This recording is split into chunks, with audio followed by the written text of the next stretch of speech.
Stove మీద బాణీ పెట్టుకుని deep ఫ్రైకి సరిపడా ఆయిల్ వేసుకోవాలి. ఆయిల్ బూరు మురిగిదాకా వేసుకోవాలి. ఆయిల్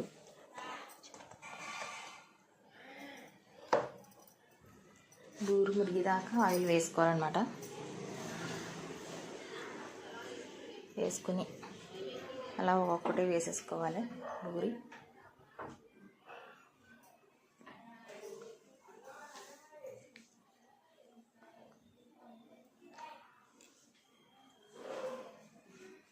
మొత్తం అన్నీ ఇలా వేసుకుని బూరెలు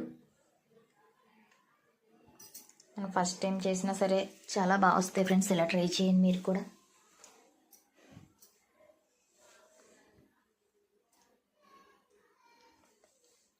మంటను మట్టుకు హై ఫ్లేమ్లోనే పెట్టుకుని వేయించుకోవాలి. ఎప్పుడు బూరెలు కానీ గారెలు కానీ మంటను మీడియం ఫ్లేమ్లో పెడితే ఆయిల్ లాగేస్తుంది అనమాట. మంట హైలో పెట్టుకుని వేయించేసుకుని బూరెలు మట్టుకు గోల్డెన్ బ్రౌన్ కలర్ వచ్చేదాకా వేయించుకోవాలి. అలా వేగితేనే టేస్ట్ కూడా బాగుంటుంది. 2 రోజులైనా సరే నిల్వ ఉంటాయి ఫ్రెండ్స్. ఒక వాయి వేసేసుకున్నాం. రెండో వాయ ఇవి వేగుతున్నాయి అన్నమాట. మనకి వచ్చి అన్ని పండగలే కనుక శ్రావణ శుక్రవారం కూడా కనుక రేపు నుంచి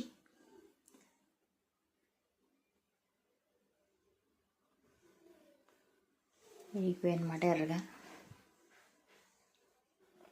బూరె ఎప్పుడు ఇలా ఎర్రగా వేగితేనే చాలా బాగుంటుంది టేస్ట్.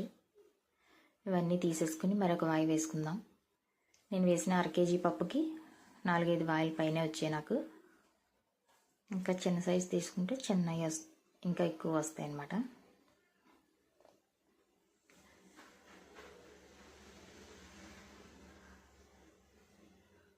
ఇలా తీసేసుకుని పక్కన పెట్టుకుని మరొక వాయి వేసుకుందాం ఫ్రెండ్స్.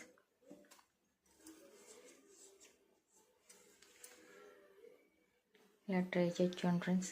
పూర్ణ బూరెలు చాలా బాగుంటాయి. మనకి చాలామంది పప్పు బియ్యం కలిపి వేస్తారు కదా. నేనైతే ఇలా బియ్యం పిండి ఆడించేసి ఇలా వేస్తానన్నమాట.